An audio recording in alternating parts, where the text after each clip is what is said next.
Kok bisa ya segerombolan rebel atau pemberontak di bawah organisasi Taliban mengalahkan 10.000 tentara Amerika well-equipped bersenjata super lengkap. Juga ada 300.000 tentara pemerintah Afghanistan yang dibiayai oleh Amerika lebih dari 1 triliun dolar atau 8 kali APBN Indonesia diam tak berkutik dengan Taliban. Atau memang ada tangan lain yang ingin mempermalukan Biden dan mengucilkan Amerika di bawah administrasi Partai Demokrat tersebut. Apakah ini artinya kemenangan kaum nasionalis melawan cabalis? Globalis cabal yang mengontrol dunia dilawan oleh Taliban yang tidak pakai masker dan tidak menjalankan protokol kesehatan WHO. Faktanya tak ada COVID tuh di Taliban. Tentara uneducated bermodal nyali besar bisa mengalahkan Amerika yang benar aja. Hal ini bisa jadi inspirasi bahwa kita bisa mengalahkan siapapun kalau kita memutuskan jadi nasionalis sejati, membela bangsa dan negaranya sendiri. Emangnya masih perlu asing bernegara itu? Demikian New Mind bertanya. Kembali ke topik, Putin dan Trump adalah dua sahabat sejati. Kekalahan Trump dengan kecurangan kotak suara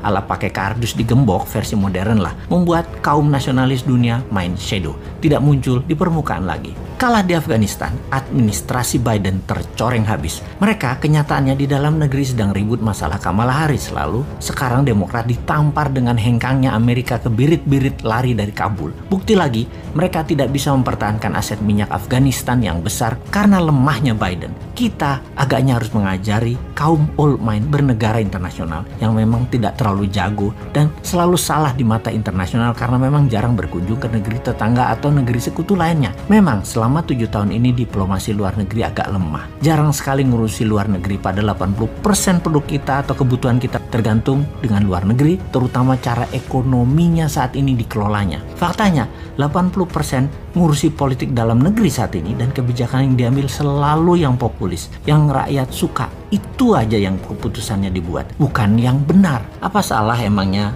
memilih bernegara populis dan urusan semua dalam negeri, terutama politik? Ya tidak akan salah. Mana ada sih salah benar dalam politik? Yang ada hanya fakta, data, dan angka. Apakah ada makanan di piring rakyat? Apakah kesehatan rakyat membaik? Apakah masyarakat bahagia penuh tawa? Kita kembali ke luar negeri, apa yang negara besar lakukan dan apa yang Indonesia tidak lakukan selama ini karena tidak terlalu paham.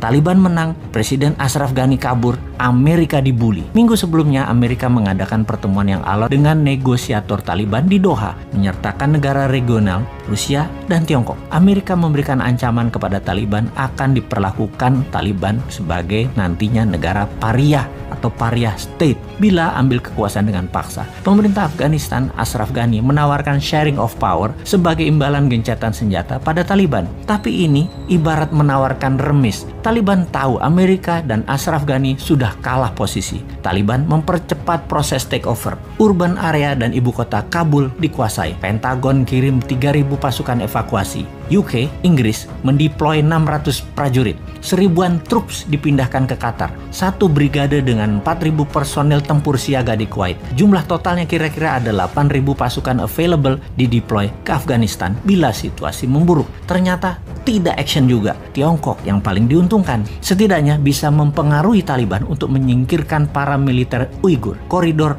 Wakhan akan menjadi penting sebagai geopolitical hotspot yang akan menghubungkan Tiongkok ke Asia Barat dan Middle East. Ekstraksi mineral disepakati dalam pertemuan Taliban dan Tiongkok di Beijing beberapa minggu sebelum Taliban menang.